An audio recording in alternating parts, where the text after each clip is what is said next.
So, ito na po guys, yung recipe na nagagawin ko. So, naglagay ako ng 2 pirasong patatas dyan.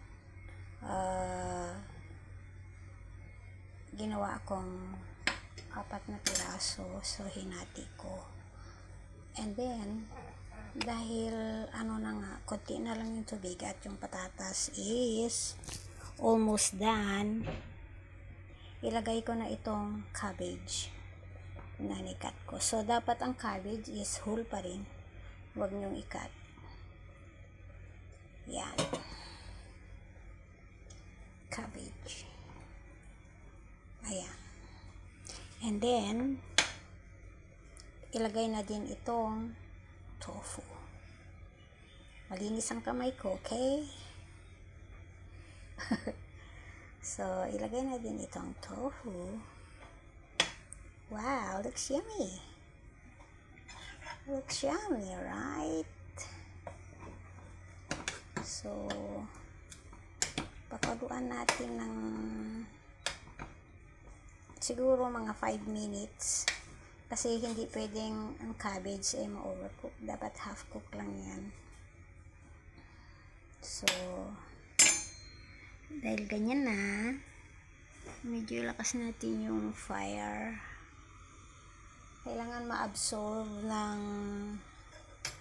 mga itong cabbage and tofu. Ma-absorb nila yung lasa kasi merong itong lemongrass and meron itong turmeric and everything. Meron na itong coconut milk, pero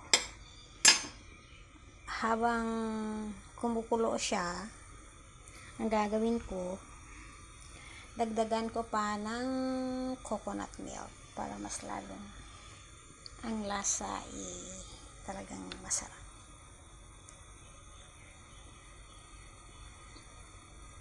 So, itong ilagay ko. Shake ko muna. Shake it, shake it. Oh. And then, pag kumulo na siya, ilalagay ka na itong coconut milk.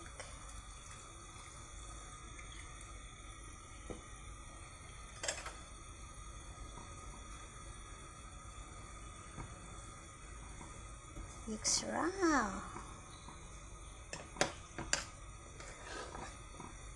So, pakuluan ko ito ng mga siguro 10 minutes. Pag alam kong medyo malambot na ang cabbage, ayan, pwede na. Nice, right? Hanggang dyan lang po. Hope you like it, my recipe. I don't know the name. Basta, nakita ko lang. Bye.